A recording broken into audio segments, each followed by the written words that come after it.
Ladies and gentlemen, welcome back to the Woody Allen retrospective right here on planettyro.com. I'm your host, as always, Donald Wanda, and I'm joined by the master of none, Simon Rad. It's called Jack of all trades, master of none. Just And no, I no, don't know how just master of none, just master of none. For you, just master of none. master of your sister. Yeah, whatever. I'll just have to edit that out with something else, you motherfucker. Guys, if you and you know she sees you, she's gonna actually kill you. By the way, she's not a very forgiving person, so I might leave that in. That's your own karma. So, guys, anyway, before me and Simon have a back and forth, because you never know, we might get into a back and forth with this discussion. We are working our way through the retrospective, man. We're on our last little leg of the filmography of Woody Allen.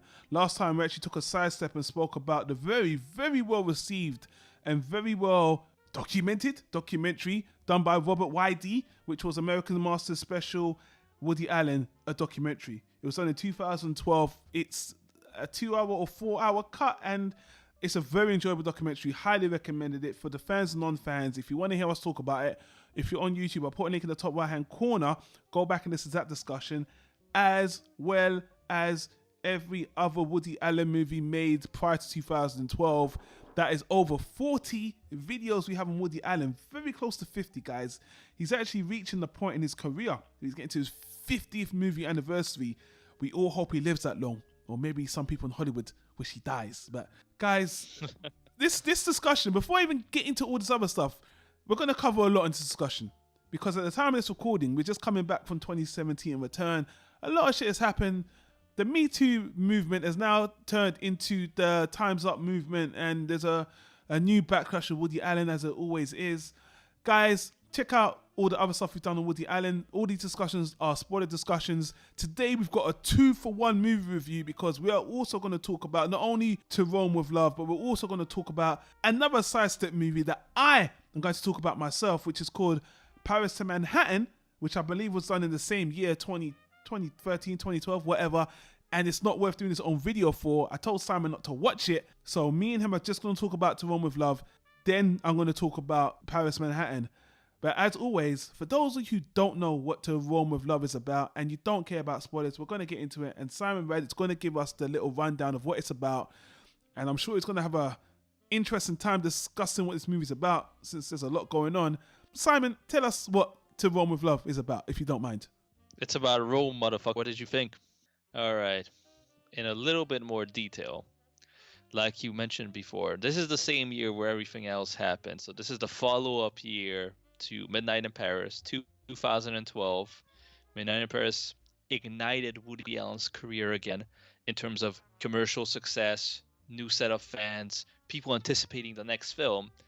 And in my personal opinion, just from the title, you can tell that the studios thought, okay, this whole city thing is like his new niche. Yeah. You know, set the story around the European city. It's like a vacation movie on American in Europe in like a beautiful, legendary city with just so like much Barcelona. mystery and romance. They went to Barcelona as well, yeah. That was his biggest hit before Midnight in Paris. So they're like, okay, we're onto something here. Yep.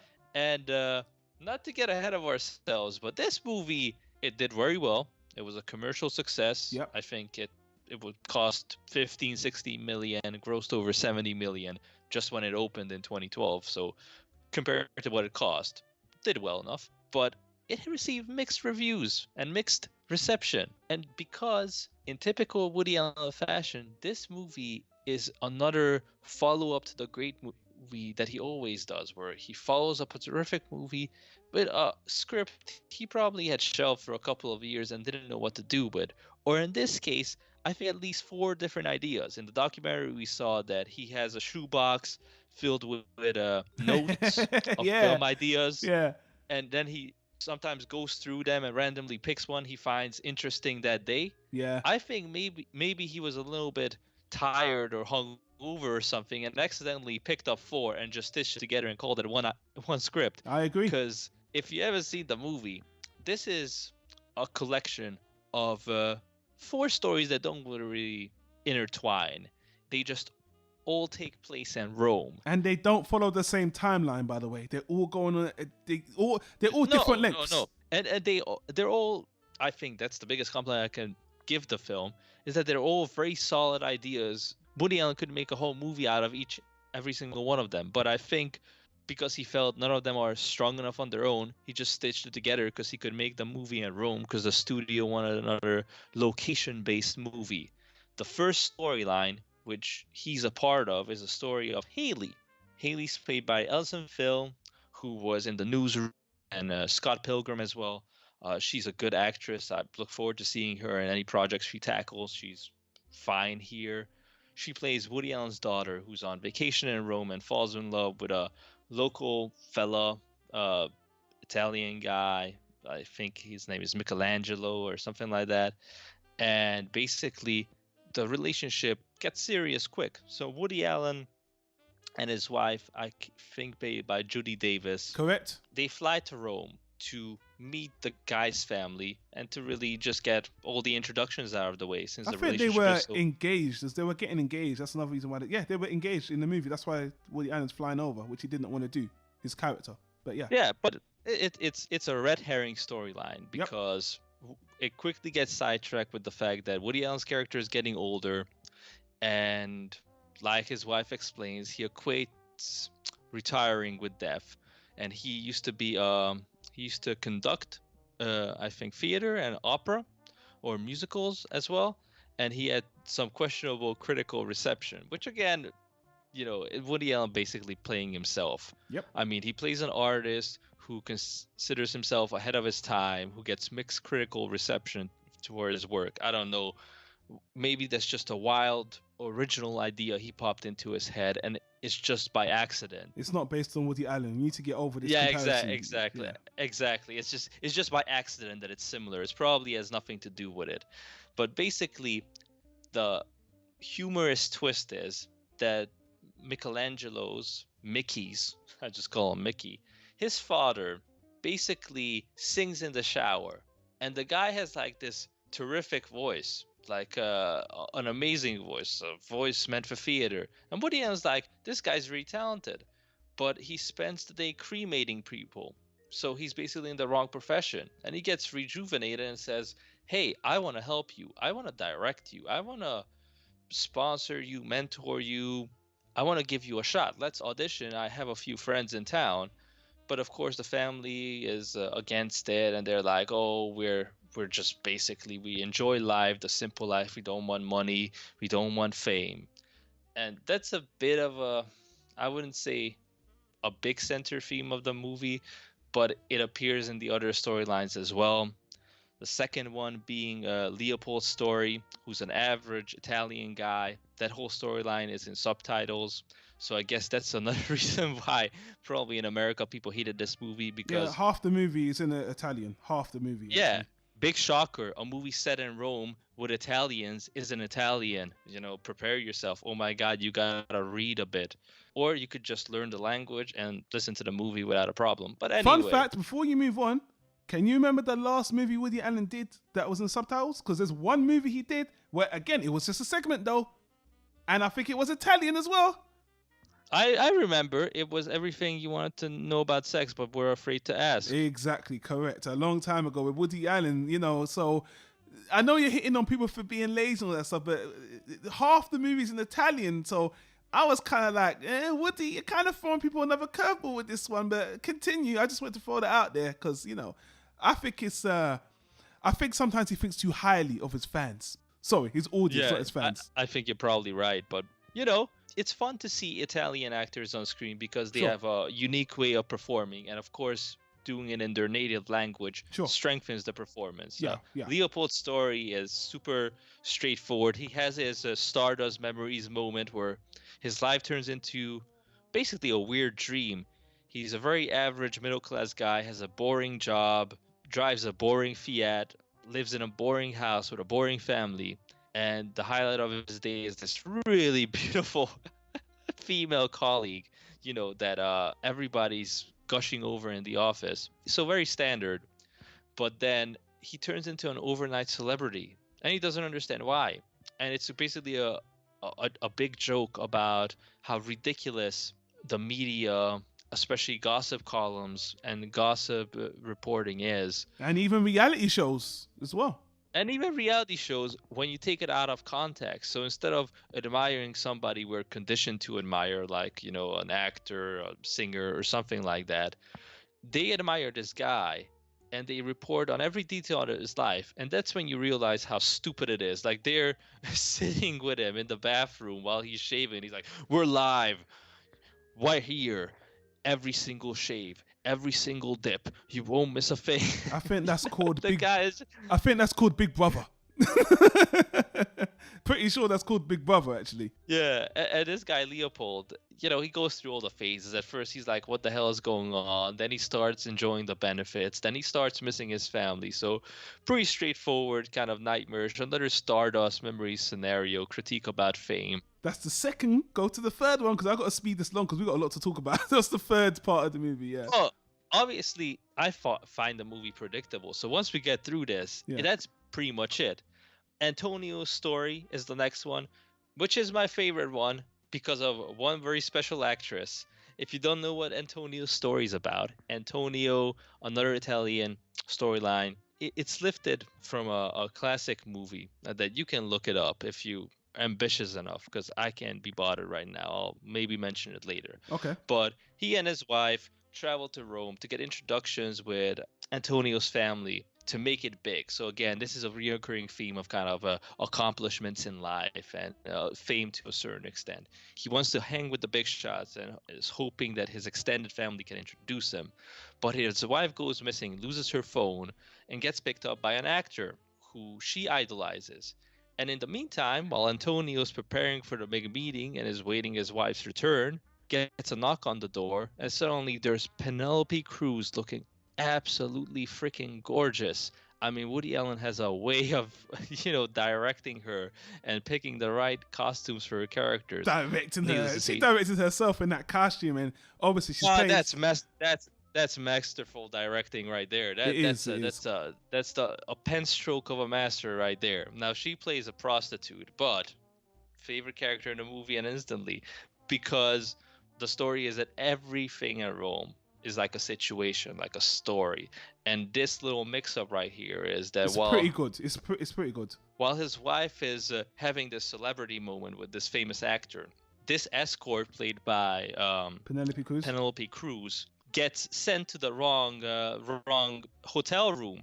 Her name is Anna, and Anna is basically fully paid to be a present for some guy waiting in a different hotel room. But she ends up with Antonio, and they end up on the bed. And he's very reluctant to do anything, which I don't understand why. Because honestly, in that situation, you owe it to your girlfriend to sleep with her. And let me explain why. Don't. Let's get to that later. No. Because if that was me, one hand would be on her hip, and with the other hand, I would be already changing the locks on the door. But basically, what I'm trying to say is that you don't want to put the mental pressure on your relationship for missing out on that opportunity. It's like if you were given the opportunity by your college roommate because you saved his life when you were young and he became an astronaut, and he's like, I can reward you by taking you to the moon, but it's on Valentine's Day. You don't have to justify this, because Woody Allen actually justifies this for you, because the theme, his wife is put in that exact scenario with her actor friend, and she says out aloud everything you're saying right now. She actually justifies her cheating with the guy anyway, so you don't even have to justify it, because Woody Allen does it for you anyway, which I think is a good part of the movie. But short version, she's freaking gorgeous. It's hilarious to see her interact with the old conservative relatives, because she's talking about her druggy dad and her upbringing and try to keep this scam going. And let me tell you this, you mentioned subtitles. I think it really worked for that segment, because in terms of Woody Allen personas, that Italian actor who played Antonio, I believe his name is Alessandro Tiberi. Yeah. He nailed it. He did. Because he's naturally so meek and kind of nervous that it really worked. It didn't come off as corny or forced. Well, let me jump in there, because I completely agree with you, and I'm not going to bring this up again, so I might say it now. I completely agree with you, but here's the thing. Actually, let me correct myself. When we spoke about Vicky Cristina Barcelona, Penelope Cruz and Javier Bardem were speaking fluent Spanish in that movie, and it worked there perfectly. And again, it all depends on the actors, and these two, with this segment, it works perfectly. With the guy before, with the story of the unusual everyman celebrity, it wasn't needed. It was too slapstick, and for that, it added another quarter of Italian to the movie, where it just didn't need it for such a simple story. But here, I'll completely agree with you. It works perfectly with the stuck-up parents. It's a joy. It's actually a joy to actually read that in Italian. So I'm 100% agree with you there.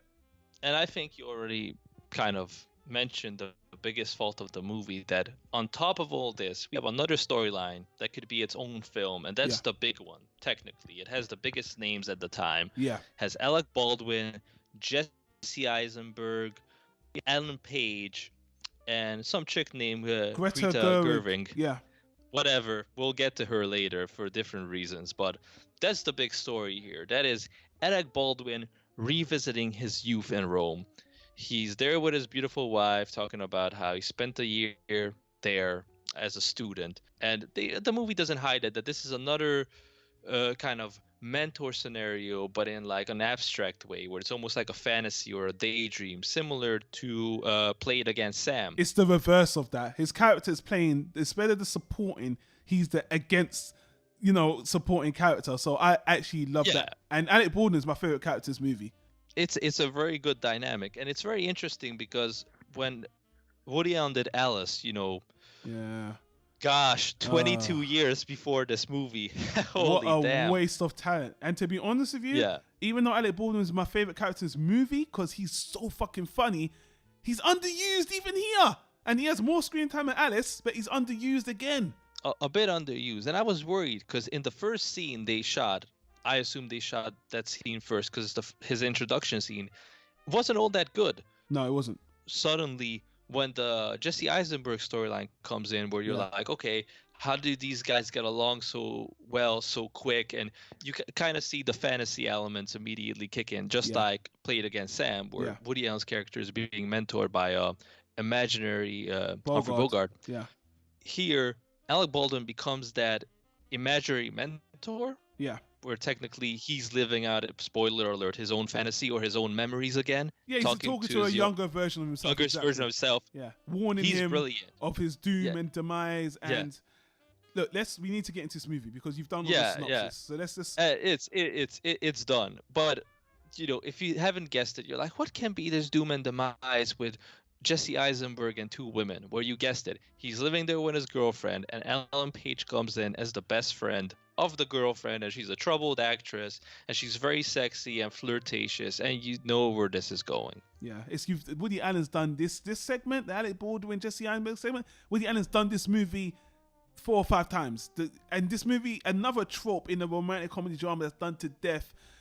Let me tell you something. This movie, like you said, financially it was successful, but it's got one of the worst word of mouths in Woody Allen's filmography. I remember it being horrible. Me watching it now, it's a lot better than I remember. It's not a bad movie, but I'm actually going to call this movie experimental just because Woody Allen folds way too much to this movie. This movie could have been about 2 of these stories alone, and it would have been better. The movie, obviously, even one of these, like the Alec Baldwin one could have been its own movie. Look, the movie is fine, but the reason why the movie doesn't work for me personally on a whole, I think it's a very passable movie. That's the biggest criticism I have. The movie doesn't work because Woody Allen's comedies are just always fated to not be received well. On top of that, it's a Woody Allen comedy set in another country. People like romance and drama when he's on this European tour. They don't want to see a comedy. They don't like his comedies in America. And then when he's bringing this, let's go back to the singing man thing, which honestly is probably one of the funniest elements because it's a very weird concept. Oh, this guy can only sing in the shower. And even the pivotal scene where Woody Allen's like, no man, I gotta take you to a guy. So the guy follows Woody Allen. He takes him to an audition, and he does like very mediocre. And he's like, it just didn't work. Then he realizes that he literally can only sing well in the shower. So Woody Allen literally bases his whole craft for promoting this guy under that guise. And one of the best parts about the movie is it takes the joke to a 10 because they put on this massive production. He's like, they put him in a play, an classic opera. production as well. Pigla, Pagliacci. I probably butchered that name, but I actually saw it in the theater. It's a classic one. You high Classic piece. class motherfucker piece of shit. I hate you, Simon. Right? Yo, But I actually that's one of my favorite things about the movie, that it's set in Rome, because I've been to Rome and I love that city. I want to go back soon. So all right, Simon. to me it Fuck was you. a trip down memory lane. Yeah, the good old humble days. fucking brag, Simon. Bragg. Fuck you. I like the fact Woody Allen, he took that joke to an extreme no one would, and it was so funny. Seeing the guy in, I'm actually watching this thinking, this is so ridiculous, but that is so funny. And I loved Woody Allen for taking that joke there, but that could have been his own movie. And then you got to watch this other guy who just becomes a celebrity, and I was just like, this is an experiment. Again, it's like Melinda and Melinda, where he's trying something. Yes. Theoretically, I can't even say the word. It works in theory. But when you execute it, it's just too much for this movie. And I could just see people being bored by it. But the good thing is you get a lot with this movie. You do get a lot of, you get your bang for your buck. If I went to the movies and saw this, I'd be like, well, that was long, but I saw a lot. But in the guise of his retrospective, it just comes off as an experiment. The actors do well. The stories are somewhat fun, and every segment is pretty good. But it's just too long. The comedy doesn't really lend itself well because it's unbalanced. One super zany, one with the married couple that's split off into own adventures is very something, and then the romantic comedy with Jesse Eyes. I can't even believe how much he squashed in this movie, and that's the biggest criticism. And it's a long ass movie. So when you're coming from Woody Allen executing simple, majestic movies like Midnight in Paris, which is just a very simple story, but it's still complicated in theory, but it's so elegant and done so well. But then you got him throwing all these ideas at the wall, like you said in the beginning, and I can understand why people just don't like the movie, because it's just too much. But it's not a bad movie. It just isn't. But he just threw too much at it. Here's the thing. The movie was unfairly judged because a lot of people, became fans of Woody Allen because of Midnight in Paris. A big part of that movie's success was that in 2011, we already have the age of the internet. So movie fans, movie geeks, movie buffs, people who just love film have this new outlet of the different seasons of film. And Oscar season became really big in terms of that's when a lot of good quality movies come out. And that's even true today. That trend continues where, you could disagree with Oscar lists. I don't always agree with what they put out for nominations. But if you think of something that's outside of the realm of a big budget franchise movie, it seems like every summer movie is now tied into a sequel or a remake. It's very unoriginal. If you're looking for something that's an interesting new idea, you gotta go the Oscar season, because even if the movie doesn't get a nom, that's when they put it out anyway in hope of getting a nomination. So this movie had a big audience waiting because of Midnight in Paris. But a lot of those people, they may have watched the highlights of Woody Allen's career, Annie Hall and Manhattan after Midnight in Paris, but they didn't watch 40 movies like we just did. Yeah. So they don't know that every time he has a home run, he goes into, hibernation or autopilot and grabs one of his more, I don't want to say lesser ideas, but one of his more experimental ideas, or one of the scripts that he just put on the shelf, like, okay, maybe I'll go get back to this one day. Then he does that movie because he can get away with it, because people wait for it, because it was a huge success. The studio wants another film. They're like, oh, you're making another one next year? Great, we love that. Let's keep let's hit the iron while it's hot. And most audiences didn't know what to expect. But to be honest with you, when it comes to these Woody Allen in-between films, this is one of the better ones. I thought. Yeah, agreed. The cast was terrific. The acting was great. I'll take this any day over You Will Meet a Tall Dark Stranger. Sure. Yeah, it's too long and there's too much going on. It's unbalanced, and I think Penelope Cruz is so great in the movie that her segment, she could carry that into a whole film. The Alec Baldwin segment is an interesting idea, even though it's a very similar setup to Something Else and Melinda, whatever. I'm already forgetting that movie, but that film and Melinda, still, maybe that could be expanded. I'm not sure about the opera singer segment, just because Nah. It was it only didn't. great because he pushed the joke to the extreme and showed you Yeah. that. And even that, and the thing that it was, look, I got to commend two scenes. First of all, two segments. The reason why that segment was so great was not only did he push it to the extreme, he actually ran with it and he showed it. But even after that, and after that was a success and it was over, he actually made a meta where the critics was like, that was good, but the guy who came up with this idea is a fucking imbecile. And then Woody Allen reads it like, imbecile. That must be, I mean, he even parodied this himself. I mean, that was an icing on the cake to that whole joke. I'm like, you know what? That made the whole segment worth it because it didn't make that whole ludicrous idea out to be just some kind of spell everyone fell for. People knew it was ridiculous, but they understood that he could only sing under a certain condition, but it was a ridiculous concept and everyone knew it, and Woody Allen got shit for it. And that's what made that, it actually validated that whole segment for me, because usually they'll just play it off like they don't even see the guys in the shower. They'll just be like, he's a great singer, the end. But no, this was fucking stupid. That's what I like. They're like, no, this was a fucking stupid idea. The guy who came up with it was a fucking hack. And obviously the icing on the cake was, hey, they love me. Because I don't know what fucking imbecile means. To me, it's like a meta joke that Woody Allen's like, I don't really give a fuck if you call me an idiot.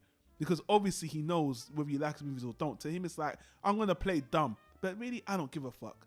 Maybe I'm reading too much into it, but criticizing the segment, it's not enough to, it's not a great segment, but the way he made that joke work is extremely commendable.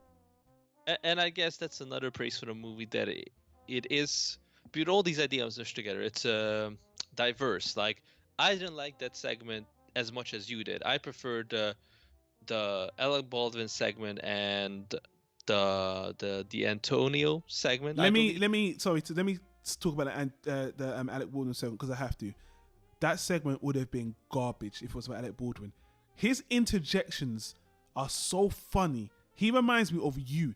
He was, not only was he being negative, he was, and the funny thing about it was so meta, because he'll be like, this fucking bitch, she thinks she's so smart, and then she'll be like, hey, just leave him alone. It's like, and he was insulting her, and she was even aware, and it reminded me of you. I'm like, I could have watched a whole movie of this guy. It was great. I was like, this is the opposite of Play Again Sam, and I actually could have watched a whole movie of Alec Baldwin berating Jesse Eisenberg, falling in love like he always is stupid, because to me it's kind of a pessimistic take on the traditional rom-com. Instead of Humphrey Bogart talking you in how to be the Mac, you got a guy telling you how you're a fucking idiot and it's gonna fail.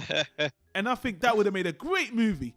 Don't get me wrong, the novelty probably would have played off after an hour, but I could have watched more of that. But Alec Baldwin, if it wasn't Alec Baldwin, and that whole threesome story was horrible. It was done to death. It was horrible. And if it wasn't for Alec Baldwin, I would have hated it. Because Jesse Eisenberg is a wash. We'll get to Ellen Page and Greta, because these two, the actresses are just mediocre anyway, and they're not super attractive. I find them to be very both mediocre anyway. That was actually very, thank you for bringing that up. Yeah. It's the same thing as Anything Else, right? I got the title right this time. It's the same criticism I have, where they introduce this actress character, like the friend who the protagonist is gonna fall madly in love with, like this femme fatale, and she really freaking isn't. No. I'm like, she's super annoying, she's super selfish, and she's a fucking poser. She's a fucking hipster, and Alec Baldwin calls her on this shit. And I'm like, she has nothing to carry it. She has no, qualities in terms of appearance, in terms of personality. Like, I just don't understand how this person is supposed to be so exciting and sexy and fascinating, and I don't see any of it. Like, really, couldn't you get, I don't know, anybody else? Like, if Scarlett Johansson was playing that character, I'm like, okay, that would have been overkill. They didn't even need. That would have been super. She didn't need to act. She could have just been there, and that could have won. Well, they could have dressed Scarlett Johansson down. Like gave her a different haircut, different outfits. Like make her be the great actress she is, downplaying herself as that character. I'm right there with you. I didn't believe she was that seductive at all. She just seemed like a waste of time. Where I was like, How is this fucking fool falling for this? And Alec Baldwin was berating him in exactly the right way. Even though he knew the future, obviously, he knew where it was going. So he had, obviously, it's kind of, you can't give him that much props because he just knew what was going. He fell for this shit. That's why he's being so hostile. He was talking to himself, you know, after all. Yeah. But it was great to see. But to be honest with you, I don't want to give it too much props because it's just Alec Baldwin and his delivery made it great. It could have been another actor, and I don't think they would have made it. It's just Alec Baldwin as an actor, and obviously because he's done Trump so much on SNL, I couldn't help but not see that. It's so funny.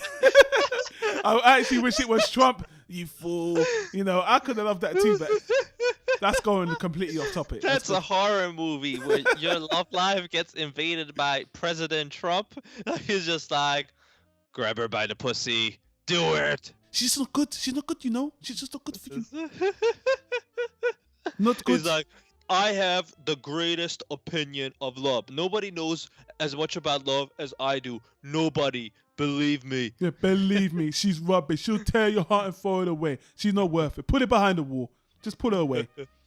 Build a wall against ugly women. That's what I say. Make it great again. Okay, we're going over time in this review. The movie is actually...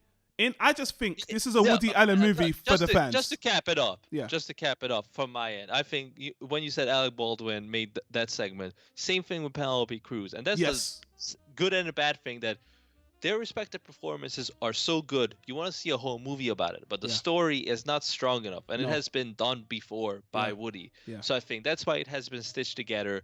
But every time it gets good, it leaves you wanting to see more. Then we cut away and it gets more dull and you lose interest. When Penelope Cruz was getting this guy to come out of his shell and making a man out of him and be like, hey, take your pants off. Let's have sex. This guy was like, oh, I'm not sure if I could do it. I'm like, you wimp. The fact he did it really helped, because if he didn't do it, I would have hated the whole segment because I wouldn't have believed it for shit. But the fact he did it was good, and I just love. She was marvelous in the role.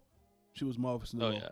And look, man, I would say, I said this before, there's a lot of Woody Allen films I'm like, don't watch this, don't watch this. This movie, for me, is for the fans. If you're a Woody Allen fan, watch the movie. I wouldn't actually recommend this to the public, for just anybody, because it's too long.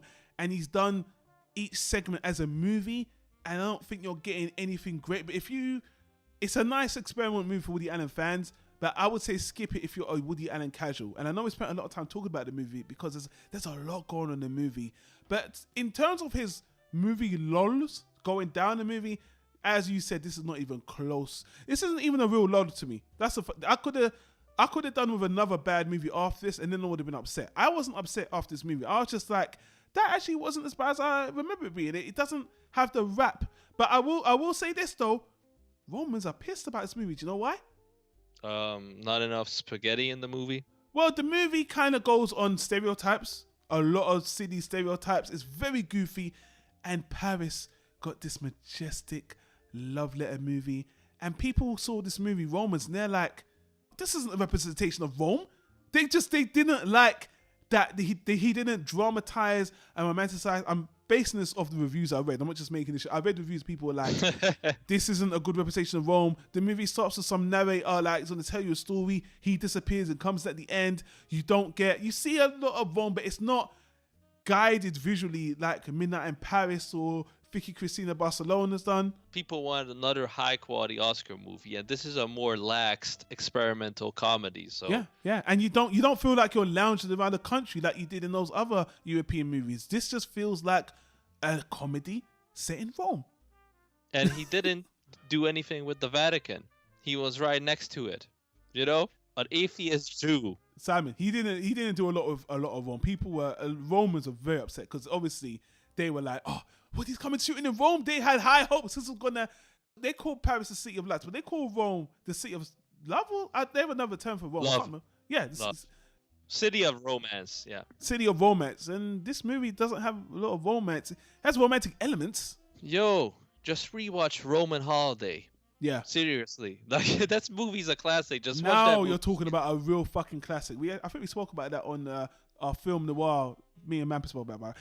Anyway, we spoke long enough about this movie, guys. Watch it at your own discretion. Let us know what you think of the movie.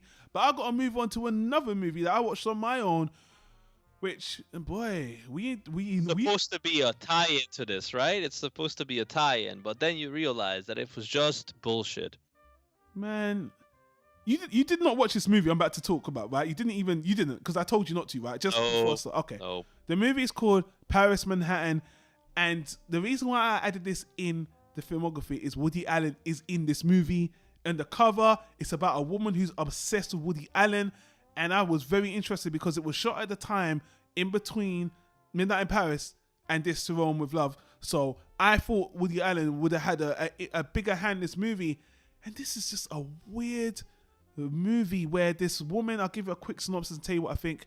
Well, obviously I don't really like it, but this woman, she's a young French woman and she's obsessed with Woody Allen. A lot like when we spoke about we spoke about Burning Alley, another love letter to Woody Allen.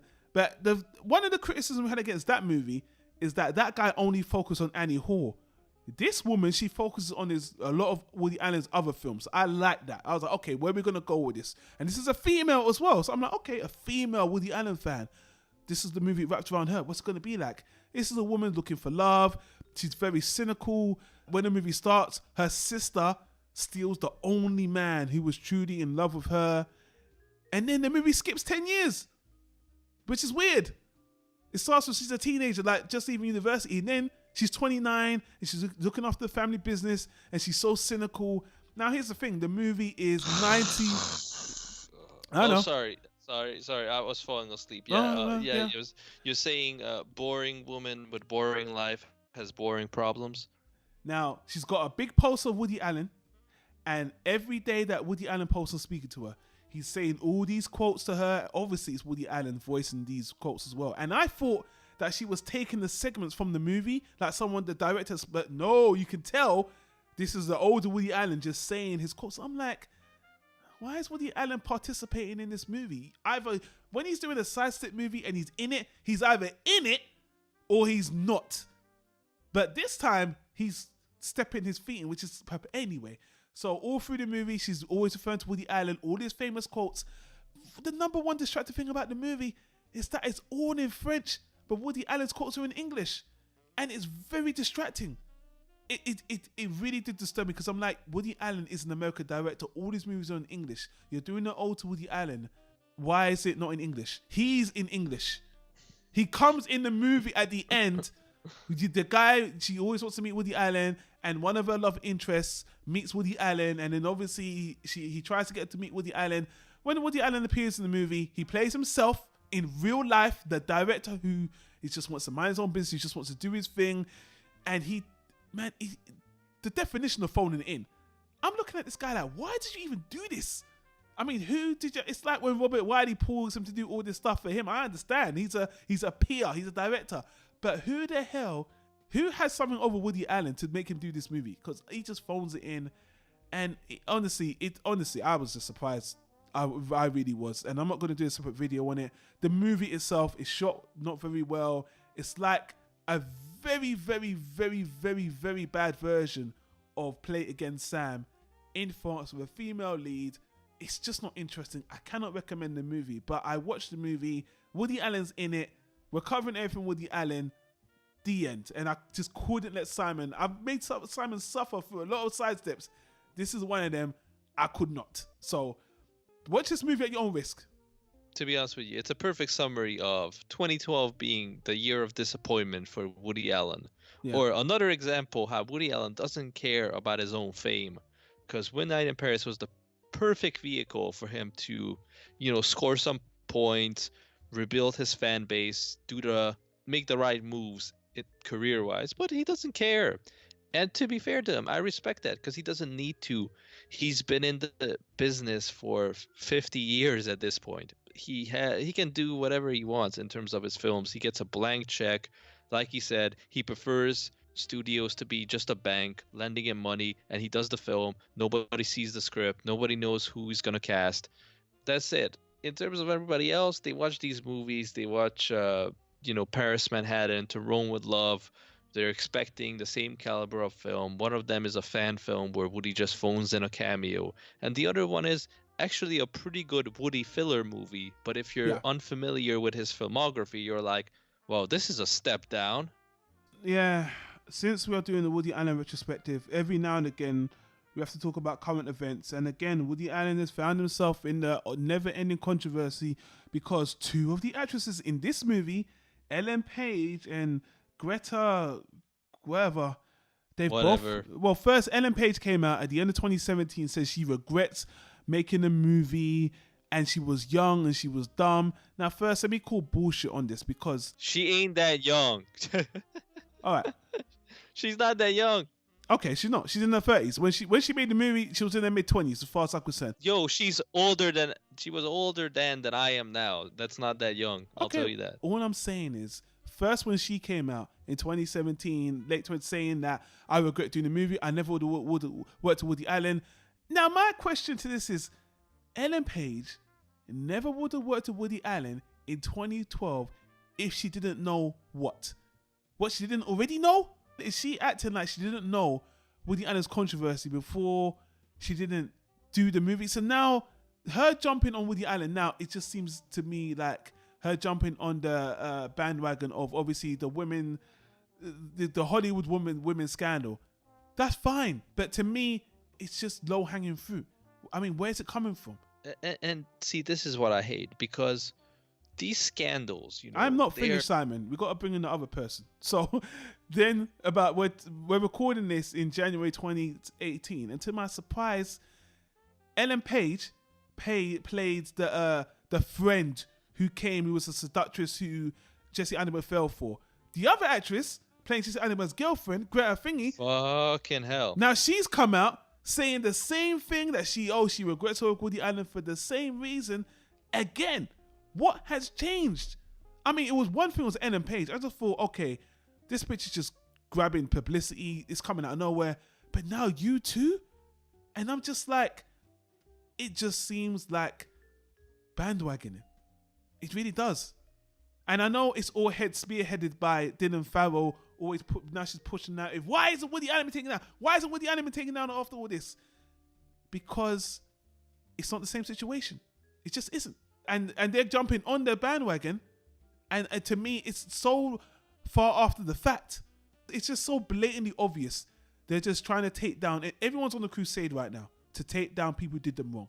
Woody Allen supposedly molested people in his own family. Woody Allen didn't go on the stretch with all these other women. So when people are trying to put Woody Allen in this box, it's not even the same box. And again, I don't believe Woody Allen's a pedophile anyway, but you're trying to push him in something that he doesn't even belong in. 10 years of, not even 20 years. This is very recent. The same decade. We're in the same decade. You did the movie with him and you're telling me you regret it when you already knew this shit and nothing's changed. By the time they did this movie, it was already a 20 years old scandal. And see, this is the type of attitude I hate, because the actual victims and their actual cases but all these scandals coming out, that's very serious stuff. And the people like Donald Trump, they use the same argument all the time, that it's just people trying to ride a bandwagon, gain attention, get his money, go after him for personal reasons, slander his name. That's the thing all these people hide behind, that is just lies, either to gain money or gain recognition or ride a bandwagon. So when people come out with these ludicrous comparisons and really try to go after Woody Allen, especially if you haven't been in a big movie in like, I don't know how long. Yeah, exactly. and you just come out and make some stupid claim like, what about Woody Allen? I regret it so much. I mean, he directed me well and did nothing and hasn't had a scandal in 20 years, but let's focus all the attention on him. In fact, forget about Harvey Weinstein and Bill Cosby, who raped and molested how many women? Too many to count? No, forget about that. Let's focus on Dylan Farrow's daddy issues, as he brings up the same fucking argument over and over again, which is super ridiculous, because either you're abusing your own sister's misfortune, or you're abusing a lie, which is straight up being an asshole towards another person because you're slandering his name with false accusations. Take your fucking pick. You're a dickhead either way. And it's stupid. It undermines actual legitimate cases of assault and makes it for the people who are actually in this very tough spot of coming out, admitting something that's difficult to prove and something that's difficult to battle legally in the public eye and are going through that hell, and you're undermining their case by turning it into this fucking bullshit, slander, gossip column level nonsense. I know what they're trying to do. They're trying to distance themselves from the parasite. Dylan Farrell is tweeting actors that worked with Woody Allen saying, how can you support him? And now people are just trying to preemptively, if I worked on Woody Allen, and these obviously, Ellen Page and Greta, whatever, these two are not young, but obviously they're in their 30s, and they're like, you know what? I did a Woody Allen movie. I think I should make sure people know I don't like him. I think I should just put it out there that he's a monster, so they know for sure, and it doesn't hurt my dwindling career. Now, I hate to be fucking harsh and say that, but it just seems like a tactic to me. And I understand it, but Woody Allen doesn't give a fuck. And I don't think anyone's giving you points for distancing yourself away from Woody Allen, because everybody knows the case is questionable. I'm telling you right now, if something would happen to Dylan Farrell's show, like for some reason it would get taken off the air. She has a show? Not Dylan Farrell, No. you mean, what's his name? No. I'm talking about Dylan Farrell. If that motherfucker show would get taken off the air, not even a month later, he would be on Fox News talking about how President Trump is making the country better by opening up conversations about sexual assault, and Ivanka is a true female icon. That motherfucker has no integrity. He would switch sides so fucking quick. In fact, I bet. Oh, you mean Ronan Farrell, not Dylan? Dylan's the daughter. Ronan is the guy. That's what you're talking about, right? Ronan. Oh, Roland Farrell. Fucking Frank Sinatra's son, okay? I was getting confused there. Yeah, I was getting confused there. Go on, yeah. Roland Farrell. Yeah, that guy has no integrity. In fact, I bet when the next election comes along, him and his mother are going to be spotted at a Trump fundraiser or something. Don't listen to these people. They're just riding a wave trying to, promote their own name. And the same thing with these two actresses. I don't know one of them. This is the only movie I can recall seeing her in. Yeah. And I just watched the movie. That's why. Yeah. Like literally half an hour ago. I had to look her up. And Ellen Page, very disappointed. I mean, yeah. I was a fan of her. I thought she was a great young actress. Obviously, Inception. Great work there. Which she wasn't good in. I thought she was very mediocre in. I know. I remember, this is how long I know you for. I remember when the movie came out and you said that was shit. Like the following year or something. What was it? 2011. And I met you in. No, that movie came out 2010. I met you in 2011. Yeah. And I remember you saying that you thought she sucked. Which is fine. I enjoyed her in the movie, but she hasn't done much since. Did you enjoy her in X-Men Apocalypse 2? Another masterful role for her. Do you remember her in that? Do you even remember her in that movie? No. Ellen Page. She was in the future. Wait. She was in Days of Future Past, yeah, right? Yeah. Oh yeah. I said the wrong movie. You're right. Days of Future Past. Correct. Yeah. Whatever. Fan service. That's why she was in that movie. And she did that mediocre video game too. The one that was supposed to be so revolutionary, but it was just what was it? Half of Two Souls, something Two Worlds, something Two Souls. It was supposed to be revolutionary, but it was just like a point-and-click game, like an adventure game. Where William Dafoe was her dad in that movie as well. Yeah. The gameplay between Two Souls, that was it. Yeah. No, it's Beyond Two Souls. It was beyond my memory, beyond my recollection. And anyway, this ain't mediocre. That's what it was. Yeah, beyond mediocre. And again, this ain't an Ellen Page takedown. I'm just frustrated when people just do things for publicity, and it just seems it doesn't make any sense. I'm just more frustrated that why now? Oh, I know why now, because everyone's on the fucking crusade. But is there any other reason? No. Did you feel passionate about it between the time you made the movie in 2012 for the 5 years afterwards? No. But once this comes out, oh, now I regret coming out. Now that everyone anyway. People are already warning you. People that are smarter than you. Like, I watched the Dave Chappelle comedy specials on Netflix, and he's already talking about, like, yo, take your chips and cash out. Don't push it too far because it's going to backfire. If you're going to continue this crusade, the actual cases that are important to be solved, the actual people who are actual, predators that need to be taken down, they will get away with it. And you're going to clusterfuck everything else up. You're just going to dilute the conversation. And then when people are not afraid anymore, when people feel like, oh, I got away with this shit, then it's just going to get worse. And that's exactly what's going to happen. you think you're on a train now that you can just hop on board and preach like, I'm offended by everything. But I'm like, common sense people, use it. Go after the people that deserve it. Like, I don't know, the goddamn president who's on fucking tape bragging about sexual assault, bragging about walking in on children in dressing rooms because he's a fucking inspector at a beauty pageant. Yeah, today he just said something about Haitians being a fucking shitty country or something I just read today. He said, why do we tolerate people coming over from shithole countries? Which is funny too. Like, I love what the guy says because it's so fucking funny. I just wish he would be saying it from a insane asylum.